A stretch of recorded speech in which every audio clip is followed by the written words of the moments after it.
نہیں، حکومتوں کا انکار نہیں، مال کا انکار نہیں، دولت کا انکار نہیں، ان ساری چیزوں میں اس نقشے کا باقی رکھنا جو نقشہ کامیابی دلاتا ہے وہ ضروری ہے۔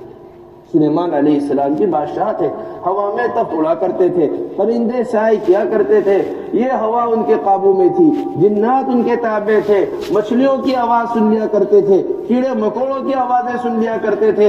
اللہ نے ایسی بادشاہت دی تھی، اس بادشاہت میں حکم کو پورا کر رہے ہیں۔ عمر ابن خطاب رضی اللہ تعالی عنہ، قیصر و کسریٰ ان کے ہاتھ میں ہے، ہرمز ان کے ہاتھ میں ہے، بڑے بڑے بادشاہ کو انہوں نے فتح کیا ہے، لیکن زندگی کے اندر کوئی تبدیلی نہیں ہے۔ ذوالقرنین کے بارے میں آتا ہے، پوری دنیا پر حکومت کی ہے، پوری دنیا کے اندر چکر لگایا ہے، پوری دنیا کے ایک حکومت بادشاہت اللہ تعالی نے دی ہے، لیکن کامیابی والے راستے کو اختیار کیا ہوا ہے۔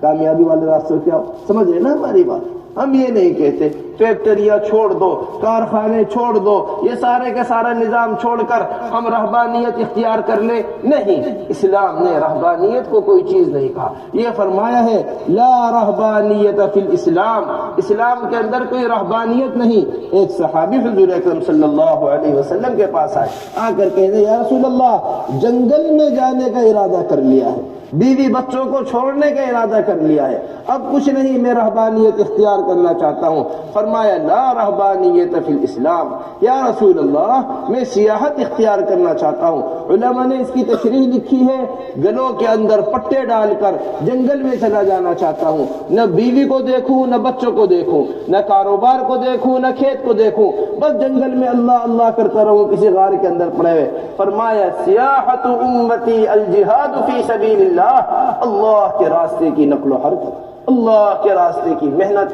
اللہ کے راستے میں پھرنا، یہ میری امت کی سیاحت ہے۔ تو اس واسطے بڑی اہم بات آپ سے عرض کر دیں، دیکھو سمجھنے کی کوشش کرنا ہماری بات کو۔ حضرت جی مولانا یوسف صاحب رحمۃ اللہ علیہ فرمایا کرتے تھے ترک اسباب مجاہدہ نہیں۔ ترک اسباب کیا نہیں ہے؟ سمجھ رہے نا بات کو؟ اردو سمجھتے ہیں سب؟ ترک اسباب مجاہدہ نہیں ہے۔ کوئی بیوی کو چھوڑ دے یہ مجاہدہ نہیں، کوئی بچوں کو چھوڑ دے یہ مجاہدہ نہیں، کوئی دکان کو چھوڑ دے یہ مجاہدہ نہیں، کوئی کھیت کو چھوڑ دے یہ مجاہدہ نہیں، بلکہ ان سارے اسباب کے اشتغال کو کم کرنا مجاہدہ۔ ان سب کو مجاہدہ کیا ہے؟ ان سب کے اشتغال کو کم کرنا مجاہدہ۔ بیوی کے پاس سے وقت گزار کر اللہ کو دے رہا، وقت نکال کر اللہ کو دے رہا، دکان سے وقت نکال کر اللہ کو دے رہا، کاروبار سے وقت نکال کر اللہ کو دے رہا، کھیت سے وقت نکال کر اللہ کو دے رہا۔ جب یہ ساری چیزیں ہوں گی، ان سے وقت نکال کر اللہ کو دے گا، یہ مجاہدہ۔